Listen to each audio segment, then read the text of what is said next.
Hello everyone, how's it going? Welcome to, if you're watching my YouTube, it's Comics89 Reviews, and if you're listening to the podcast, you're listening to uh, Comics Collecting, Comic Collecting Corner. I tripped over the name, I apologize. Welcome to the reviews of Amazing Spider-Man number 21 and 22, our Legacy 615 and 616. I'm just gonna start off by saying it. This is the story arc I've been waiting for. It's well worth the wait for it to finally reach this point here. This was just a lot of fun. This was just a lot of fun. These two issues were very interesting. Just definitely worth the wait, in my opinion. So let's just, rather than waste some time, let's get down to it. So, Amazing Spider-Man number 29. Here we go. Written by Zeb Wells, John Romita Jr. Penciler, Scott Hanna Artwork or Inker, Marco Minez Colorist, and VC's Joe Caramunga is the letterer.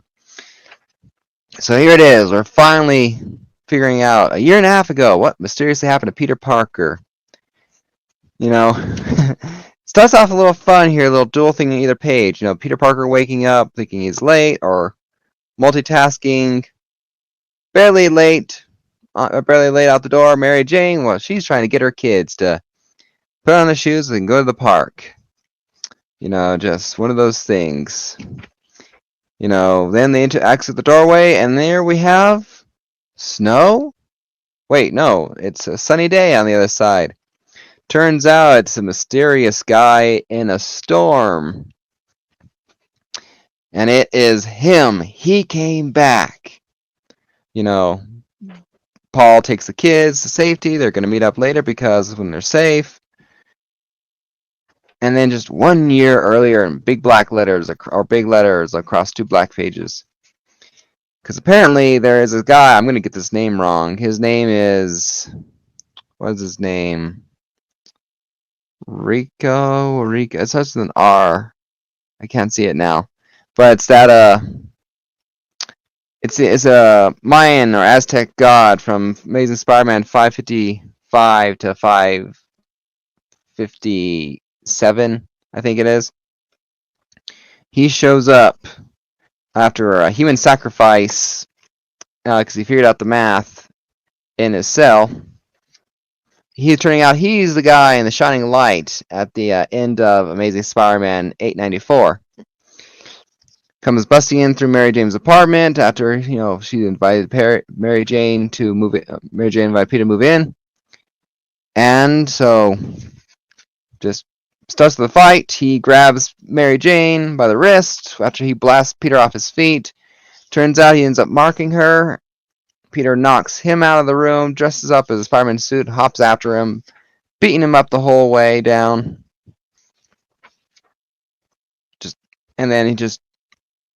Sorry, my mistake. I tripped over my words. And then, like, don't kill me. And then brands Peter Parker in the chest with both hands. Just boom. Very interesting fight. This very interesting, Amazing Spider-Man 555, 557. It matches it in the little thumbnail here, our editor's notes.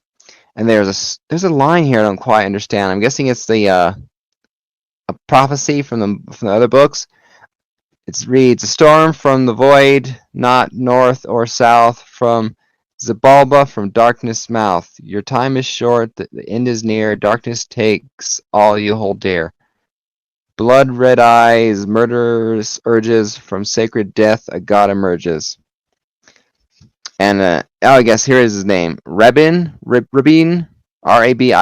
So take it what you will. I'm just going to call him Robin. I'm just going to call him Robin. So I apologize if that's wrong. And so he marked Peter Parker. His chest is glowing. Mary Jane in the lobby after things notices her wrists is glowing because she is marked. And then zap, they wind up in I guess they wind up in Zabalba. I originally called it Hell York because it looked a little bit like New York, but it looked a big old snake, lizard, Aztec god creature. and that was just what it is. Zeb Wells, this was an interesting, great way to get started. I understood. I was understand, to see Peter Parker and Mary Jane back. I love seeing the relationship. Loved them so much. Mary Jane, the way she was interacting with Peter. Her attitude she gave towards Robin when he came busting in. I have no idea beforehand I have not read 557, 555 in those issues there when I was collecting them, so I had no back knowledge at all to dwell from, honestly. So for someone who had no idea who this guy was or who this god supposedly mentions in that prophecy, it did not bother me at all. I loved it. And so, or it didn't bother me at all. I wasn't angry. I was confused. I found it very interesting. So I loved it. I don't think I had a single issue wrong with this book, honestly. The artwork, it explains, even the whole, even the very beginning here where Peter is basically waking up and running late, multitasking, and barely late out the door. Mary Jane fighting with her kids, to get out of the park because the boy hates the park but didn't hate the park before, whereas her daughter or the girl she's thinking, do clowns have ears? But anyway, it's just that whole parents with young kids vibe, which I could relate to, and just those only minute scenes there in the beginning, setting up the here comes the storm and Robin inside of it. But ultimately, this issue I had no problems whatsoever. This solid. Actually no, A+ for this issue. I give this issue an A+. I had not a single thing bad to say about it. A single thing, just this made the ridiculously long, it felt like, year that we had to do to get this book back, or to get this story. We were waiting for 20 issues to read the story, to start reading the story, and it did not disappoint. So, A+ for Amazing Spider-Man number 21. High praise. Awesome. Here we go. Amazing Spider-Man number 22. The god, I'm gonna be mispronouncing the names up the wazoo, so I apologize. All right, it opens up with a reporter, catching in on Robin in the middle of the storm. Norman's watching in screens. Peter was right. He came back. He found his way back, and he wants a support team to be ready to launch in 5 minutes. For some reason, Camilla Khan or Miss Khan is in this book, in this page here. As he looks at his gold goblin suit. And then that's the end of that. I mean, it's just... So then here we go. 1 year ago, we flip back in. We're in Zabulba. The spirit world, I guess, for the Aztecs. We got Peter and MJ. For days they've been on the move, just running this lizard T-Rex looking Aztec demon thing. Bust through the wall, trying to get at him. Peter takes a swipe, but for some reason he morphs around him. He doesn't hit him, but then the Aztec dinosaur bops him just fine, makes contact. Peter's getting beat up.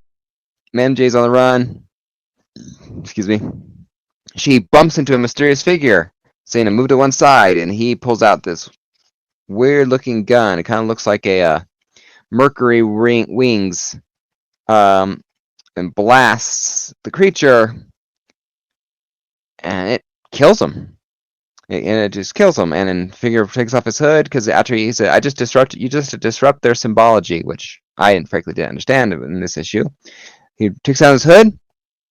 It is Paul. Paul is in Zabulba. He's talking about more symbolism or symbols as he opens up some sort of safe house and reveals his his workshop, his home, whatever it is, a safe space. Peter's talking about he's him talking about symbols. Peter's saying that's kind of like his totems, and it's just very interesting. We see them talking about how he was he worked with a guy. He worked with a guy who or he worked with Dr. Robin, who basically sent him here with a message for what was his name? I had the issue here. I had the thing. Anyway, I guess he sent him there. It looked like much part was a message. Part of it seemed like it was a exile. I didn't understand that part of it, but more talking. And we see at the table that spider-looking device that we saw from issue number 1 in the crater. And it turns out it's a kind of technology, spider symbology technology to travel to different realities among the quantum strings, from Spider-Verse and all that, looks like. And so Peter thinks he can fix it. On the outskirts of New York, looks like we see Robin doing more ancient language, carving symbols into the ground, where he ends up summoning Wyatt, Wire, way up. There you go, way up. That the god from the front cover, who takes offense that he's bathing, I think, or he's unclean.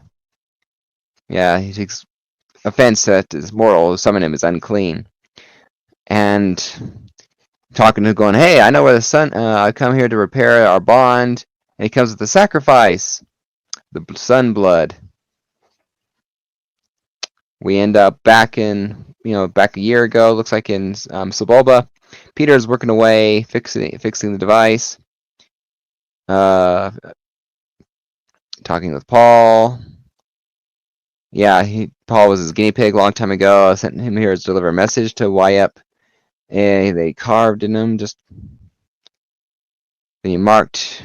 Turns out, they are both marked, and that the only way this Wyatt escapes from this dimension is by killing the symbol, or killing a symbol, finishing the ceremony, and has to kill Spider-Man, which Mary Jane takes notice of.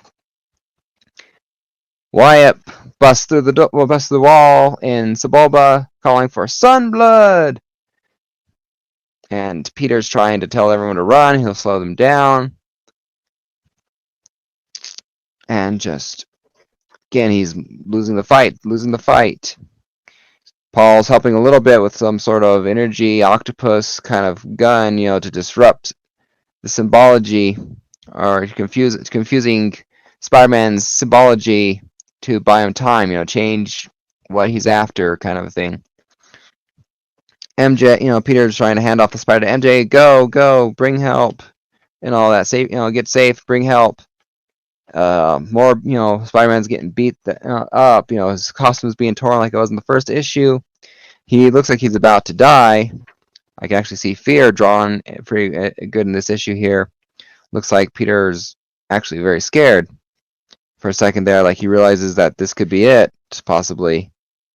And MJ's calling enough. She dives in there, and she's sorry, I can't lose you. He can't have you. Activates the spider device, puts it on Peter. It ends up tearing Wyatt in half, opening up an interdimensional portal. And half of him falls through. The mathematics to figure for the transporter did not take him. Took him close enough to New York. It took him It took them close enough to New York. It took them outside York, Pennsylvania. Half of the Wyatt falls through, blows up the countryside. Spider-Man falls through. Here comes the other half, blows up another hole. And that is the end of it. It was interesting. I like the fact that this issue explained a bit. It explained as part of this, like, how does MJ have these kids? If they were truly running for days so far from this creature, time must work differently in this. I call it Hell York or Sebulba. You know, hell, time works differently here, but it made me question who Paul is. I hadn't liked Paul before this. I wasn't sure how if he was shady, if he was trustworthy. But then he's banished here. Now it's an extra level of who the heck is this Paul? He was sent here with a message, and kind of thing. For the guy, for the god. I just didn't quite understand that. I felt that the 2 pages with Norman Osborn were not necessary for the book. A little prequel here, and the only other one of the issues I had is I didn't understand this talk about symbology. I felt Zeb Wells could have done a better job explaining this idea of symbology, other than you just have to disrupt their symbology. You have to know what these symbols mean at any particular time of day. It's the symbols of all types. It's all about symbols, symbols, symbols, symbols. The emissary wants you. I just didn't quite understand it. Maybe if this is close enough to Aztec related storyline, it might be something I'm missing. But artwork was great. Story was a little confusing. I like the hack this progressed things further. It's starting to build up a story where I can at least start to understand Paul and start to. After I finished reading this issue, I said, I see a path. I see a path where I could finally, if not like Mary Jane and Paul's relationship, at least see where it happened or how it happened, and at least be okay with how the story and how it happened, even if I don't want it. Because Mary Jane saves Peter Parker, saves Spider-Man, because killing Spider-Man frees this creature. So two birds with one stone, saves Peter, keeps the god trapped. And also Peter's safe, but Mary Jane's now trapped. Mary Jane's trapped in Sebulba, where time runs differently. So we wondered, who are these kids? Are they really Mary Jane's? Are these Paul's? I don't know. We still don't know exactly. But we can see MJ looks like that if she is truly married to Paul in the present day, she spent years possibly with Paul, trapped there. It's that whole Stockholm syndrome kind of a thing. I don't know. They're the only two people left in the world. They grew close, at least, grew to be friends, grew close, but then it became more possibly. I at least understood where it was coming from. I could understand where it was coming from, at least. It made sense. But I guess the picture's not here. If I remember, I'll try and show the picture again here. But I'm not entirely convinced that these two kids. The girl looks like a spitting image of Mary Jane. I have no doubt. I believe it's her daughter. But the boy, I have a theory that the boy is Peter's son. I have a theory that this is Peter's son.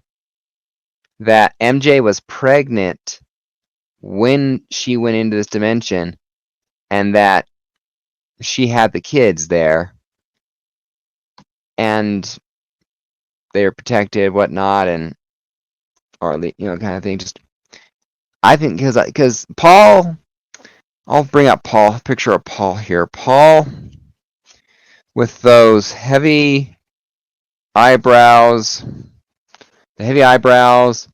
At times he has a darker complexion. Paul to me looks a little bit, Hispanic, Mexican, or something like that. Latino, whatever the appropriate title or word I need to use is. Paul does, the boy does not look, the boy does not look like Paul. He does remind me a little bit of Peter, honestly. And so I think it's possible that this is Peter's and Mary Jane's kids. So, I mean, that'd be kind of cool. Peter and Mary Jane have kids, but because she fell in, she was only dating Peter Parker at the time, so they're not married. Peter wouldn't break up anybody just because for his own happiness. He would take her account over his. So she's with Paul. Paul and her are raising Peter and Mary Jane's kids. It's an interesting little thing. I'm still compiling all these theories, but I can see a way that Mary Jane and Paul ended up together, and that I'm still not happy with the fact that Mary Jane and Peter are not together right now. I can at least understand the story and see the story as a decent story so far. They still has room to screw it up, but that's my opinion of that. Grade. Symbology talk confused me. The 2 pages there, Norman in the beginning, I felt were unneeded with Norman and Kamala Khan, or Miss Khan. I would give this an A, honestly. Still right up there, an A. Little bit more issue with the story and the stuff that was confusing, but I'm not going to grade it too harshly. I'd grade this one an A. Artwork great, story great. Zeb Wells, John Romita Jr., keep up this story. I look forward to reading more of it. Which issue number 23 comes out today, which I'll be reviewing at the end of April. Excuse me, I apologize. End of April, beginning of May. I'll be doing that review. So, see you guys then for the next review of Amazing Spider-Man. Take care. Happy collecting.